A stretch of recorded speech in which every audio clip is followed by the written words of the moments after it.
রাশেদ একসময় মোটামুটি সচ্ছল পরিবারে থাকত। স্ত্রী, সন্তান সবার সাথে শান্তিতে কাটত দিন। কিন্তু হঠাৎ চাকরি চলে গেল। মাস শেষে আর নিয়মিত আয় থাকল না। টাকার চিন্তা তাকে গ্রাস করতে শুরু করল। আগে হাসিখুশি মানুষটা এখন সবসময় চুপচাপ, ছোট ছোট কথায় রাগ করে, কারোর সাথে ভালো করে কথা বলে না। স্ত্রী বারবার বলে, তুমি শুধু টাকার চিন্তাই করছো, আমাদের দরকার তোমার হাসি, তোমার সাহস। টাকা আসবে যাবে, কিন্তু তুমি যদি বদলে যাও সংসার ভেঙে যাবে। কিন্তু রাশেদ শুনতে চাইত না। মনের ভেতর শুধু একটাই ভয়, টাকা। একদিন রাতে মেয়েটা কেঁদে বলল, আব্বু, আগে তুমি আমার সাথে কত গল্প করতে, এখন তুমি শুধু চুপ করে থাকো।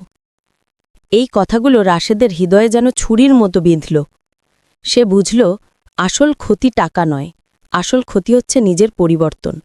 সেদিন থেকে রাশেদ সিদ্ধান্ত নিল, কষ্ট আসুক, সমস্যা আসুক, সে আর পরিবারকে অবহেলা করবে না।